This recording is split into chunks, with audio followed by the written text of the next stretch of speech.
Every demerger you've ever seen rests on a handful of CGT principles. Get those wrong and the whole structure will fall apart. In this video, I'm looking at the underlying principles including reorganisations, share exchanges, and the tax meaning of a scheme of reconstruction. So, Section 127 of TCGA 92 says that a reorganisation of share capital is not a disposal. The shares held after the reorganisation are treated as the same asset as the original shares. So the shareholder has the same base cost and the same acquisition date. In effect, nothing has happened for CGT purposes. That's the principle that makes most of what follows possible. If you can fit with the transaction within a reorganisation or have it treated as a deemed reorganisation, the shareholders don't crystallise a gain. There are limits though. In Dunstan and Young-Austin and Young back in 1989, the case told us you need to have the same shareholders holding the shares in the same proportions. Unilever and Smith in 2002 confirmed there must be a new holding. Shares that differ in some way from the original, the shares themselves have to change.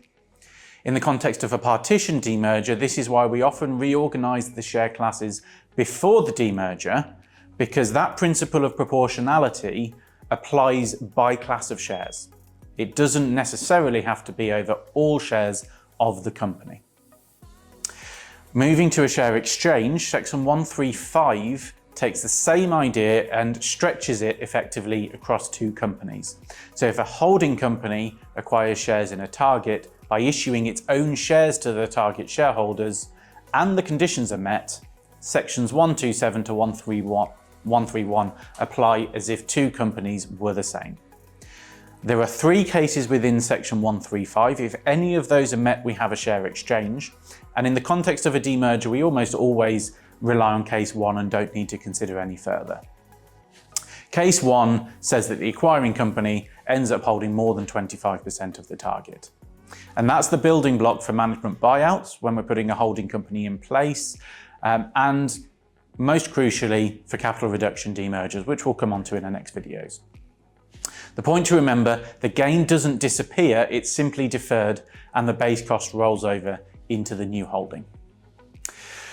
Then for demergers, that split of a business across multiple companies, we need something more. We need what we refer to as a scheme of reconstruction. Now, the common law definition comes from South African Supply and Cold Storage all the way back in 1904, where they said substantially the same business is carried on by substantially the same persons. And that test still is relevant to stamp duty. And that is why in a partition demerger, we don't have this same shareholders in the same proportions split, and we may end up with a stamp duty exposure of 0.5%. But for CGT incorporation tax, we've got a statutory definition in Schedule 5AA of TCGA, and you need to satisfy conditions 1 and 2 plus either condition 3 and 4. The first condition is that there is an issue of shares to the original shareholders by class if necessary. The second, that the shares must be issued pro rata to the existing holdings. Again, we can consider by class before the demerger. And the third is that the business is carried on by the successor company. Given the successor company is normally a holding company and the business continues to be carried on within a subsidiary, we can treat the business carried on by the subsidiaries as carried on by the successor company for these purposes. So if we meet those three conditions, Section 136 protects the shareholders, treating the demerger as a deemed reorganisation. Section 139 protects the company on the disposal of chargeable assets.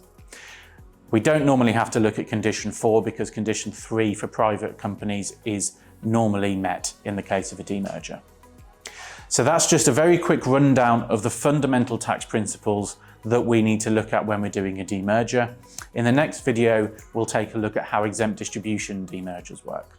As always, like, comment, share. It lets me know that these videos are well received, and if you have any comments or interpretation of this legislation, really interested to hear everyone's thoughts.